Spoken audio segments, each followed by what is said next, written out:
રાધે રાધે, આપનું સ્વાગત છે યુટ્યુબ ચેનલ ગ્લીમ ઓફ ગોડમાં. આપણે શ્રીમદ ભાગવતના 10મા સ્કંદમાં આગળ વધી રહ્યા છીએ. છેલ્લે આપણે જોયું હતું સુદામા ચરિત્ર. આજે આપણે જોઈશું શ્રી કૃષ્ણ સાથે ગોવાળો અને ગોપીઓનું મિલન.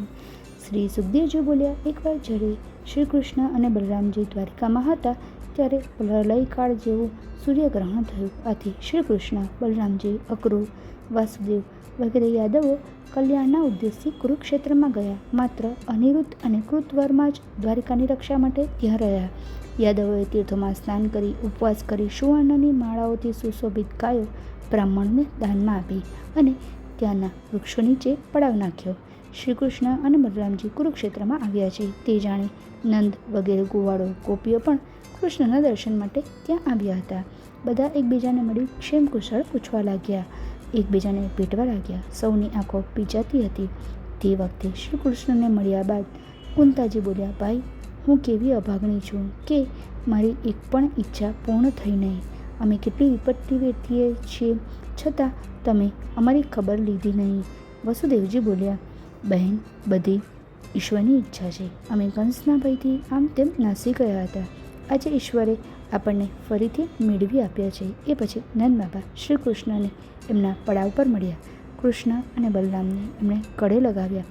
નંદ યશોદાએ એમને છાતીએ વળગાડ્યા. રોહિણી અને દેવકી યશોદાને કહેવા લાગી, યશોદા રાણી, અમે તમારી મિત્રતા કદી ભૂલી શકીશું નહીં કે ના તો તમારા ઉપકારનો બદલો ચૂકવી શકીશું. તમે અને નંદજી ખરેખર સાચા સંત છો. કૃષ્ણ વિરોધી વ્યાકુલ, કૃષ્ણ દર્શના અભિલાષી. ગોપીઓ કૃષ્ણના દર્શન કરી પ્રેમથી ગદગદ બની ગઈ. ભગવાને તેમને આધ્યાત્મિક જ્ઞાનનો ઉપદેશ આપ્યો. આ ઉપદેશના કારણે ગોપીઓનો જીવ અને લિંગ શરીર ભાવ નષ્ટ થઈ ગયો અને તેમને સદાય માટે ભગવત પ્રાપ્તિ થઈ ગઈ. આ છે શ્રી કૃષ્ણ સાથે ગોવાળો ગોપીઓનું મિલન નામની કથા. ગોપીઓનો પ્રેમ સંસારના સ્વાર્થ જેવો નથી. લાંબા સમયના વેરા પછી પણ તેઓ શ્રી કૃષ્ણને મળે છે ત્યારે તેમની આંખોમાં હર્ષના આંસુ છે.